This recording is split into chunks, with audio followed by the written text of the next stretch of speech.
मेरे को कमेंट कर रहे थे, सर ये इंटरनेट पर क्या चल रहा है, ट्विटर पर क्या चल रहा है, ऑनलाइन धरना प्रदर्शन, हल्ला बोल धरना प्रदर्शन, तो ये क्या चीज़ है, इसके ऊपर आज डिटेल से बात करूंगा मैं, आखिर ये क्यों हो रहा है। तो उससे पहले देखिएगा, मैं आपको बता दूं, ट्विटर पर ये सारे काफ़ी ज़्यादा ट्रेंड चल रही है, हैशटैग यानी speak for SSC railway students, SSC protest, boycott SSC chairman, SSC result, speak up for SSC, ये क्या है, stop privation of save government jobs, ये कुछ स्पेशल यानी कि कुछ ये चीज़ें आपका यानी कि ट्विटर पर देखोगे जाकर बहुत ज़्यादा ट्रेंडिंग में है इस समय।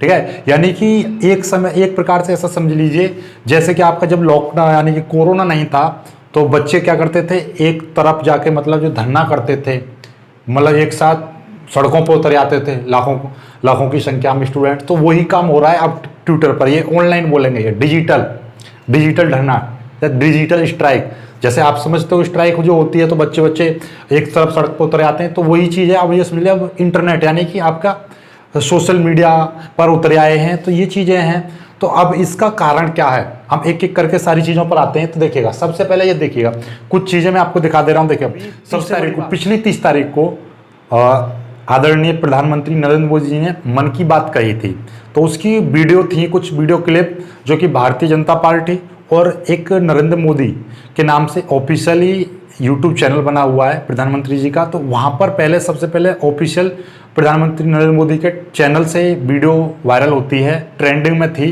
पर लेकिन उसका खास बात थी कि उसकी जो लाइक्स थे और अनलाइक, तो अनलाइकों की संख्या बहुत ज़्यादा थी, ऐसा क्यों? अब देखिएगा, दूसरा यह है प्राइम मिनिस्टर नरेंद्र मोदी मन की बात, अगस्त 2020, ये भारतीय जनता पार्टी के चैनल से है और इसका मैं आपको दिखा दूं। देखिएगा, ध्यान से देखना, इस पर 5.4 मिलियन आपके व्यूज हैं, जिसमें से 297 लाइक हैं, 297 के यानी कि 2,97,000 के लगभग लाइक हैं। प्लस इसकी बात की जाए अनलाइक की, ध्यान समझना, 1 मिलियन प्लस, यानी 1 मिलियन का मतलब समझ रहे हो 10 लाख से भी ज़्यादा, तो लाइक की दुनिया में मतलब 5-7 गुना ज़्यादा अनलाइक हैं इस पर। ठीक है, ऐसा क्यों? ठीक है, आपका नरेंद्र मोदी जी की जो ये मन की बात है, इस पर लोगों का भड़ास क्यों है, इसका कारण क्या है, वो चीज़ भी अभी जानेंगे। देखिए, और आगे थोड़ा सा देखिएगा, कुछ देखो, ये ज़्यादा सोशल मीडिया पे ट्रेंड चल रहा है कि अर्थव्यवस्था पर कोई डिबेट नहीं, बेरोजगारी की कोई डिबेट नहीं, शिक्षा पर कोई डिबेट नहीं, किसानों की समस्या पर कोई डिबेट नहीं। फिर देखिएगा, ना चोर हूँ ना चौकीदार हूँ, साहब मैं बेरोजगार हूँ, इस तरीके से काफ़ी ज़्यादा ट्रेंड चल रहा है। ठीक है, बेरोजगारों को कोई धर्म नहीं होता, उनकी बस खाली जेब होती है। ये देखिएगा, आपको दिखाई दे रहा है ना सारा कुछ। आगे चलिए, देखो, अब ये यूट्यूब से लिए गए स्क्रीनशॉट हैं, काफ़ी ज़्यादा ये वायरल हो रहे हैं। तो देखो, इनमें से कोई भी हैशटैग लगाओगे तो वीडियो, हज़ारों वीडियो मिल जाएंगे आपको यूट्यूब पर। आगे चलते हैं, इसके सीधे जड़ पर पहुंचते हैं, नीचे और आगे ये देखिएगा, सोशल मीडिया। अब ट्विटर की बात कर लेते हैं, ट्विटर पर भी थोड़ा सा देख लीजिए। ट्विटर पर देखिए, ये आपको speak up for railway SSC students, ये भी आपका ट्रेंडिंग में चल रहा है। ठीक है, तो आगे भी देखिएगा, आगे आखिर ये क्यों है, तो इसकी जड़ पर पहुंचते हैं। अब देखो, यहाँ से समझिएगा, ये आरआरबी एनटीपीसी की कुछ जॉब निकलती हैं। आरआरबी, देखो ध्यान से समझ लेना, आपको मैं पूरा एकदम डाटा के साथ में समझाता हूं। ये देखिएगा, आपको दिखाई दे रहा है 28 फरवरी, यानी कि 28 फरवरी 2019 को आपका आरआरबी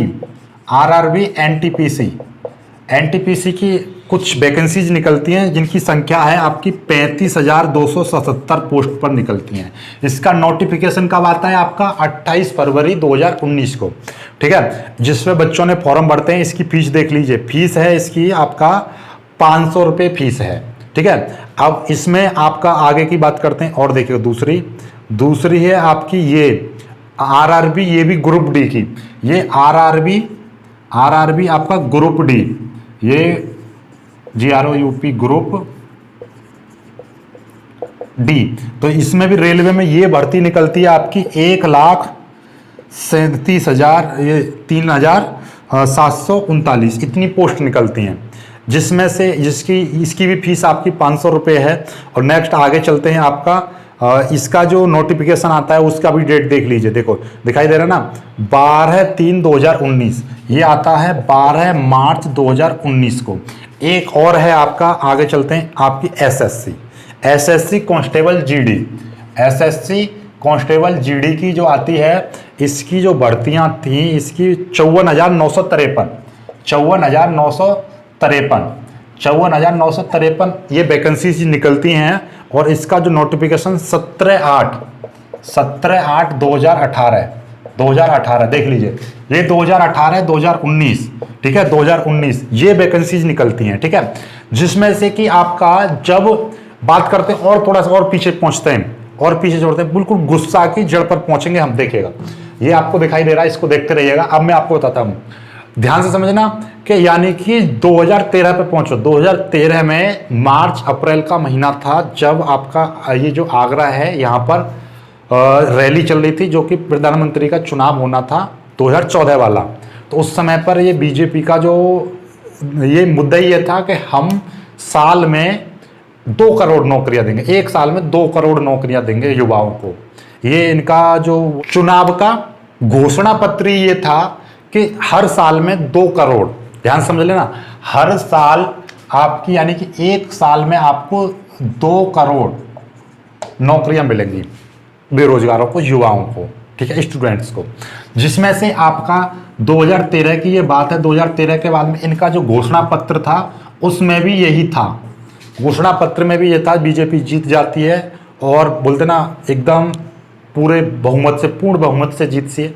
2014 में ये सरकार बना लेते हैं। 2014 के बाद 15 गया, 16 गया, 17 गया, 17 तक कोई वैकेंसी नहीं आती है, 17 तक कोई भी वैकेंसी नहीं आती है। देन उसके बाद में 2018 है, क्योंकि भाई 5 साल का होता है। 2019 में आपका इनका 2019 की हम बात करें, 2019 में फिर से चुनाव होना था, तो उसके लिए कुछ चाहिए, इसलिए यहां पर आपका 2018 में ये वैकेंसी आती है। देखिएगा 17/8/2018 को एसएससी 54,953। देन उसके बाद में तुरंत 19 की फरवरी को स्टार्टिंग में आपकी ये आ जाती हैं कुछ भर्तियां। ये क्या है कि हम फिर से, इनका यही मुद्दा रहता है कि हम युवाओं को 2 करोड़ नौकरियां देंगे हर साल नई। लेकिन आपका ना तो 2018 का मतलब क्या है कि यदि आप इनको वोट दोगे तभी तो ये नौकरियां होंगी। जब इनका घोषणा पत्र है तो इनको फिर से जिता दिया जाता है पूर्ण बहुमत से।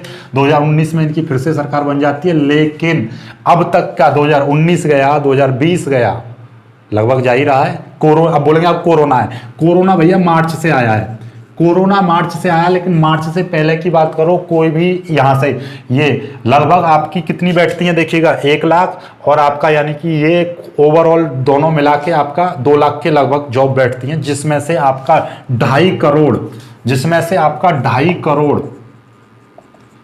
करोड़ स्टूडेंट्स ने आपका क्या भरा है, फॉर्म भरा है इसमें, जिसमें से किसी को भी अभी तक कोई जॉब नहीं मिली है। बात ही इनकी बारे, इनका तो अभी कोई पेपर भी नहीं हुआ है, और बात करें इसका पेपर हुआ है, कोई ज्वाइनिंग नहीं है, कोई मेडिकल नहीं है, कोई कुछ नहीं है।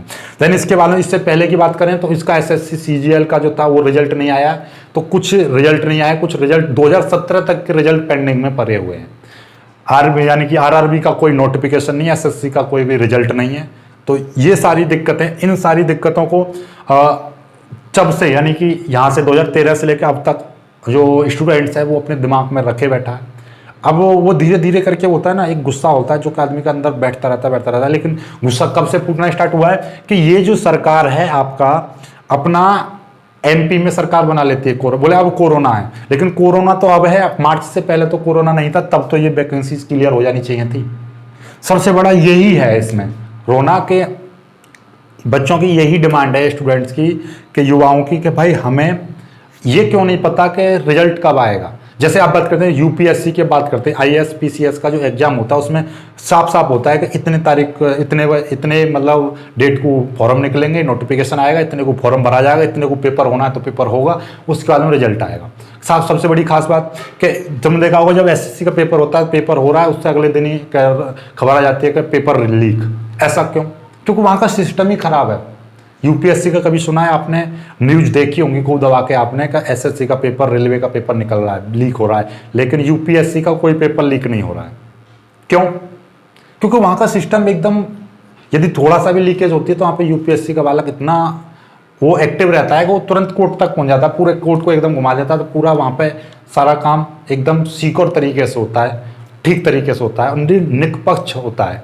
अब बात करी जाए आपका एसएससी का, पेपर हो रहा है आज, कल लीक हो रहा है, या पेपर 2 घंटे से, पेपर से पहले 2 घंटे पहले पर आपका व्हाट्सएप पे पूरी आंसर की घूम जाती है। ऐसा क्यों? कहीं ना कहीं भाई सिस्टम का कहीं ना कहीं लूज पॉइंट है, तभी तो ये ऐसा कुछ हो रहा है। तो ये सारी बातें अब चल रही हैं। अब बात आ जाती है कि यहाँ से बाद में सबसे बड़ी बात कि आप मतलब पूरे 130 करोड़ जनसंख्या है, जिसका एक महीने में, 1 मंथ में, यहां से मैं बात करूं 130 करोड़ पूरे देशवासियों का एक महीने में आप क्या करा लेते हो, पूरा चुनाव करा लेते हो। उसका रिजल्ट भी 3-4 दिन बाद आ जाता है, लेकिन क्या ये 2.5 करोड़ स्टूडेंट्स का पेपर नहीं हो सकता, उसका रिजल्ट नहीं आ सकता। बोलो अब तो कोरोना है, लेकिन अब से पहले, मार्च से पहले की बात चली तो 2018 की बात है, 2018 की बात है। तो बात ये है। अब बात आती है, इसका गुस्सा है। अब सबसे बड़ी बात कि आप एक सरकार ने पहले ही बता दिया कि भैया नीट का पेपर होगा और आपका आईआईटी का पेपर होगा। सबसे बड़ी बात ये कि आपका आईआईटी और नीट का पेपर होगा, आईआईटी और नीट का पेपर होगा। इस पर सरकार ने पहले ही फैसला कह दिया, कोर्ट ने भी कह दिया ये पेपर होगा। तो आप उसका पेपर करा सकते हो कोरोना में, फिर इनका क्यों नहीं हो सकता भाई? जब उसका पेपर हो सकता है, नीट का हो सकता है, आपका जेईई मेंस का हो सकता है, तो इसका क्यों नहीं हो सकता? उसके लिए आपका कोरोना नहीं है, पर इनके लिए कोरोना है, क्योंकि इनको जॉब देनी है, उनको पढ़ाई करनी है, उनसे फीस आएगी, इनसे फीस नहीं आएगी। तो ये सारा मैटर है। आई होप कि आपको मैं क्लियर कर पाया हूँ, पर इतना तो मेरे को, मैं भी कोई न्यूज़ रिपोर्टर नहीं है जो कि आपका, पर हाँ इतना है कि पूरे सच के साथ में जो भी बातें हैं वो सारी एकदम एक्यूरेट है, कोई भी गुमराह करने वाली कोई बात नहीं। अब बात आती है कि आपको क्या करना है, सर हम क्या करें, हमारा क्या है? हमारा तो कोई मतलब नहीं, हमने तो एसएससी का कोई फॉर्म नहीं भरा। तो आपको मैं बता दूं कि आप ऐसा समझिएगा कि आप एक लाइन में लगे हो भैया, आप लाइन में लगे हैं, ठीक है। आपने क्या कर रहा है, ऐसे ऐसे करके बहुत बड़ी लाइन है। जिन्होंने 10वीं इंटर पास कर ली है, इन्होंने फॉर्म भर दिया एसएससी का, एसएससी का भर दिया, आरआरबी का भर दिया भाई। और आपने अभी इंटर कर रहे हो, आप 12th करने के बाद में इनके पीछे जाके खड़े हो जाओगे जब तक अगले वालों को नौकरी नहीं मिलेगी। जिन्होंने पहले फॉर्म भर रखा है, जिनका पहले टेस्ट क्लियर है, एक एक जिनका रिजल्ट नहीं आ रहा, तो क्या तुम्हारा आ जाएगा? लाइक दिस कि आप जाम है, बहुत जाम लग गया है सड़क पर, और सड़क पर आगे वाले वाहन नहीं निकलते, तो क्या पीछे वाले निकल जाएंगे? नहीं। पहले क्या करना पड़ेगा आपको, अगले वालों को भाई आराम आराम से निकाल लो, उसके बाद हम भी निकल जाएंगे। तो आपका भी ये बनता है दायित्व कि इनका जो भी ये चल रहा है, इन ट्रेंडिंग पर आप भी वहाँ पर जाकर सपोर्ट करो, हम भी सपोर्ट करें, आप भी सपोर्ट करो, मेरा ये मानना है। क्यों? क्योंकि भाई ये चीज़ आपको पता होनी चाहिए। आपको हमारी ये भाई जिम्मेदारी है कि आपका, जैसे भाई यूपी बोर्ड का पेपर होता है, इतने महीना में होता है। आपका यूपीएससी का एनडीए का पेपर है, इतने तारीख को यूपीएससी कराती है, वो भी एनडीए का, भाई साल में 2 बार होता है और खत्म हो ही जाता है 1 साल में। पूरा साइकिल है आपका, 2 बार पेपर होगा, पेपर और इंटरव्यू, पेपर रिजल्ट इंटरव्यू, इस तरीके से वही चलती है साइकिल। तो वो यूपीएससी में ही चलता है, पेपर फिर पेपर फिर पेपर रिजल्ट वगैरह, यही प्रोसेस दोहरता है। तो इसमें क्यों नहीं, एसएससी में और रेलवे में भी यही होना चाहिए कि भाई इतने तारीख, मतलब इतने महीने में आपकी जॉब निकलेंगे, चाहे कम पर निकलें, पद कम है कोई दिक्कत नहीं है, पर आपका एक साइकिल कि इतने पे पेपर दिया, देन उनका ज्वाइनिंग हो गई, फिर दूसरा पेपर, हर साल इतना इतना आप कम कम करके निकालो, कोई दिक्कत नहीं है। पर आपको, हमें पता रहनी चाहिए कि भाई फरवरी में रेलवे की वैकेंसी आती है, हमें ये पता है कि फरवरी में रेलवे की वैकेंसी आती है और मार्च में इसका रिजल्ट आता है और जून में भैया ट्रेनिंग पर चले जाते हैं बंदे। फिर अगली फरवरी को पेपर आया, मार्च में रिजल्ट आया, जून में फिर गए, अगले फरवरी में मार्च आया। मतलब ये चीज़ रहनी चाहिए आपकी, एक साइकिल रहनी चाहिए, रिजल्ट का मतलब एक टाइम पीरियड निश्चित होना चाहिए, जॉब का टाइम पीरियड एक निश्चित होना चाहिए, जो कि सार्वजनिक होना चाहिए कि इतने तारीख को पे वो निकलना है, और सिस्टम इतना मजबूत होना चाहिए कि कोई पेपर लीक होने की तो सोच नहीं सके वहाँ पर, मतलब परिंदा ही पर नहीं मार सके। ये सारी चीज़ें हैं कुछ जो कंपलसरी होना चाहिए मेरी नज़र में। ये मैं कह रहा हूँ कि मतलब भाई पहली बात तो सिस्टम इतना मजबूत होना चाहिए कि आपके पेपर लीक होने की तो सोच भी नहीं सकता कोई। दूसरा, हमें ये चीज़ पता होनी चाहिए पहले से कि पेपर कब हो रहा है, कब इसके फॉर्म आए, हमें अब इससे ही पता होना चाहिए भैया अब की साल में ये फॉर्म आएगा, अगली साल में ये फॉर्म आएगा, उतनी डेट को आ जाएगा, नोटिफिकेशन तब आ जाएगा। इसकी तैयारी अब हम कर रहे हैं, अगला फिर हम फॉर्म भर जाएगा, इतने में रिजल्ट आ जाएगा, इतने में हमारी जॉब लग जाएगी। ये चीज़ें हैं। तो मतलब timely result, timely paper, timely result, timely waiting list, timely आपका अनाउंसमेंट, तो ये सारी चीज़ें हैं। और सबसे बड़ी, सिस्टम मजबूत होना चाहिए। ये मेरे अकॉर्डिंग कुछ हैं। तो आप इन सभी को, जहाँ पर भी ट्विटर पर जाइएगा तो वहाँ पर जाकर इनको सपोर्ट करो और ज़्यादा से ज़्यादा वीडियो को शेयर करो, ताकि हर किसी बच्चे को ये पता होना चाहिए कि आखिर क्या चल क्या रहा है। आखिर माजरा क्या है, ये चल क्या रहा है, ये सारा कुछ हर बच्चे को पता होनी चाहिए। तो अंत में बस सिर्फ इतना ही, बस वीडियो को ज़्यादा से ज़्यादा शेयर करो ताकि हर बच्चे को पता रहे। तो मिलता हूँ एक खूबसूरत सी वीडियो में, तब तक के लिए बाय बाय, जय हिंद।